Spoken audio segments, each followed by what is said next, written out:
Let go, forward. Forward. Let go, aft. Let go.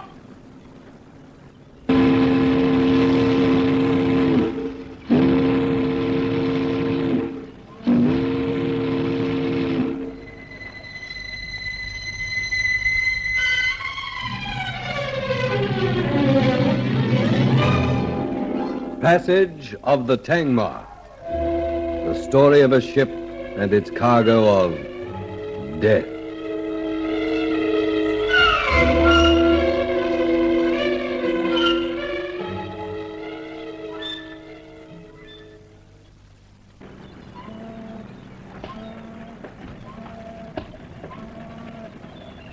Mr. Kendall, you're new aboard the Tangmar, and I'm glad to have you.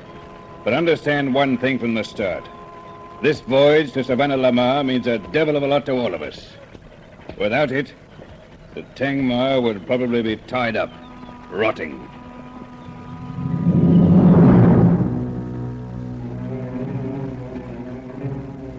Captain Goddard of the Tangmar clenched his teeth on the worn briar and continued to pace alongside me as we waited for the passengers to come aboard.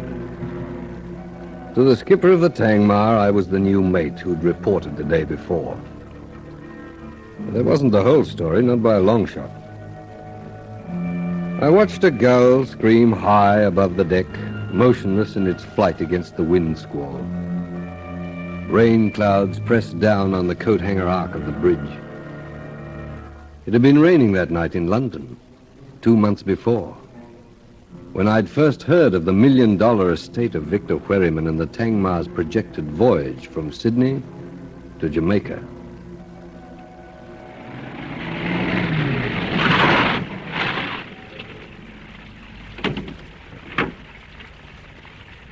Go on, Kendall. Right, sir.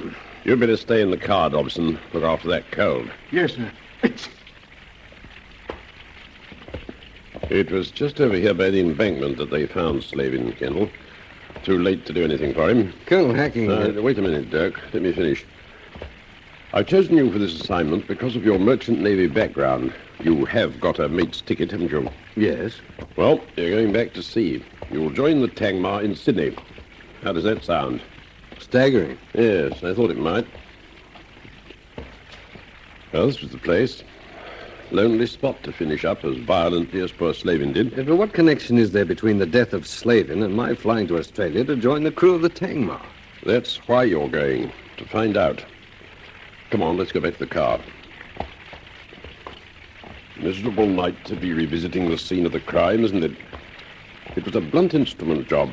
Slavin was pretty well unrecognizable. Not a pleasant sight at all. Colonel Hacking, isn't it more of an ordinary Scotland Yard job? How does Interpol come into it? We don't, actually, except that we've got the right man for the job. You. I went round to see the commissioner this afternoon, and we agreed that you're it. Sorry about that leave you were looking forward to. Had to defer it.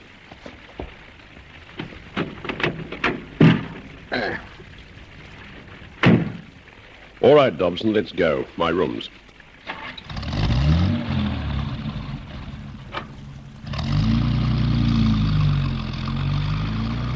Well, that's where it happened, Dirk.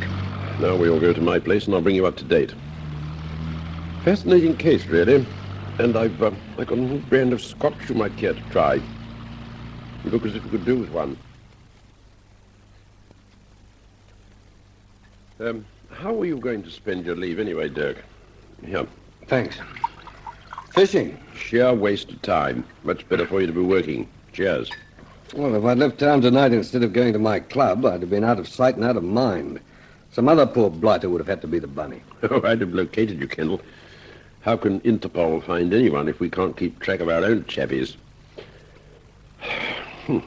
Well, half your luck anyway. If I had the chance, I'd be going myself. But since the Paul Saracen affair, I haven't been out of England. Oh, that reminds me.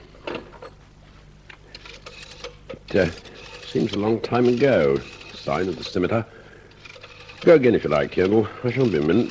Thanks. I will. Remember Brian Darrington, don't you? He's become a father, but... Oh, hello. Is it you, Brian? Hacking. I'm sorry, I won't be able to make it after all.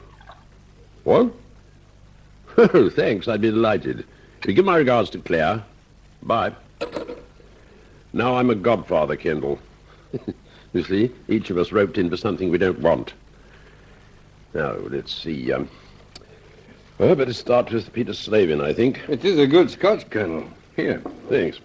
You can't put me off that way, my boy. Now, pay attention.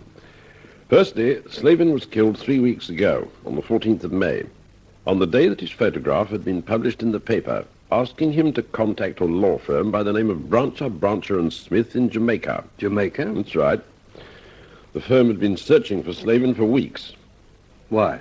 Because under the terms of Victor Wherryman's will, he's the old fellow who's behind Slavin's death, in my opinion.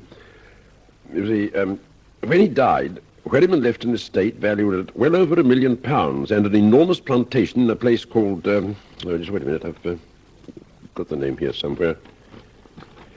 Yes, here we are. Savannah Lamar, on the island of Jamaica. Apparently he was a somewhat eccentric chappie, this Wherryman. Bachelor. Not that that makes him eccentric, I thoroughly approve. He had no relatives, and having made his money in diamonds some years ago, he travelled extensively until he settled in Savannah Lamar. What's that got to do with Slavin? During those travels, Wherryman naturally met a number of people. Slavin was one of them. And because of that, this eccentric millionaire left Slavin part of his fortune? Along with 5 other people. £1 million, Dirk, to be divided equally amongst them when they reach Jamaica. If they reach Jamaica. Why shouldn't they? Well, Slavin won't, will he? It was Wherryman's express wish that these people, from varying walks of life, all of whom had given him pleasure in one way or another, should travel from Sydney to Jamaica together, in order that they should come to know each other. Wherryman, somewhat illogically, assumed that because he liked them, they should like each other. I see. And the Tangmar is the ship chartered to make the voyage. A voyage well worthwhile, since Victor Wherryman left £5,000 to cover the cost. The owners of the Tangmar are not fools, Kendall. With cargoes as difficult to locate as they are, freight prices cut to ribbons, this is a godsend for them.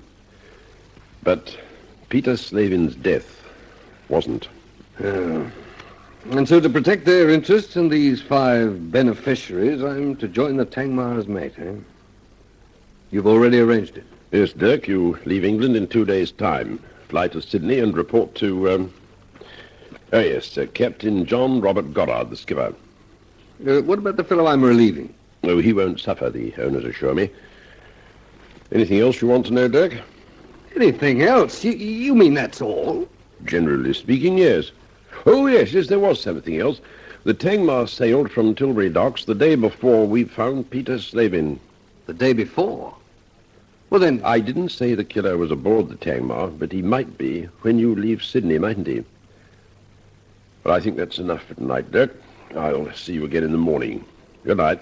What? Oh, good night, Colonel. You've given me plenty to think about. And, there is one other thing. Yeah? We decided Victor Wherryman was eccentric, didn't we?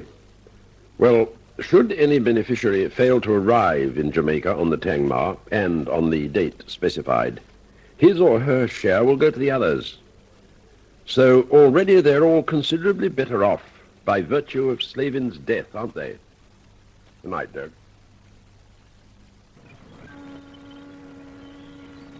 Seems odd to me, Mr. Kendall, the owner is deciding to replace my first officer at this time. That's the cheapest way of getting me to Jamaica, I think, sir. Why? Well, I'm only with you for this voyage. In Jamaica, I expect to find orders to join another ship there. All this chopping and changing of the crew isn't a good thing, Kendall. Just coming aboard, sir.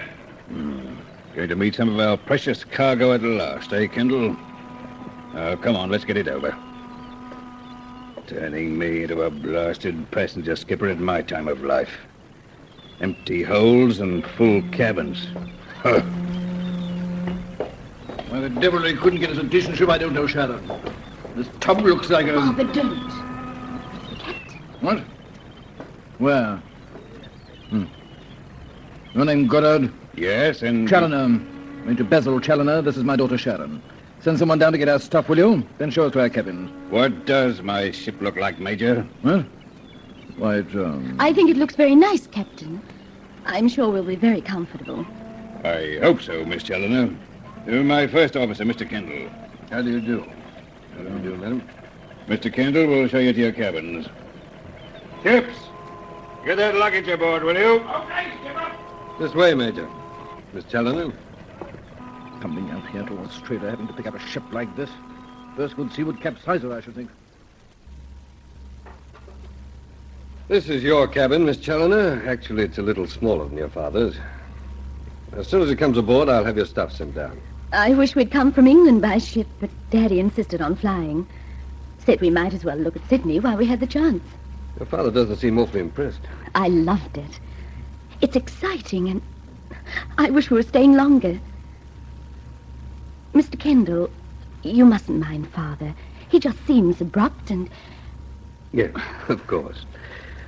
Is there anything I can get you? If not, I'd better get back on deck and meet the rest of the passengers. Of course, I'm making this trip under false pretenses. It's Daddy who has to go to Jamaica. He knew this man Wherryman in India when he was in the army there. Really? Yes.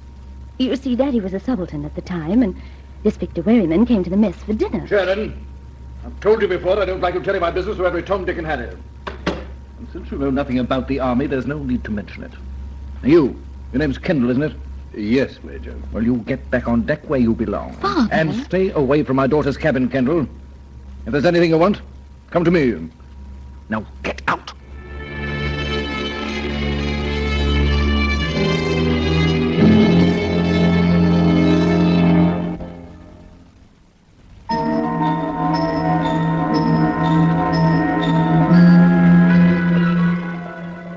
That was how it began.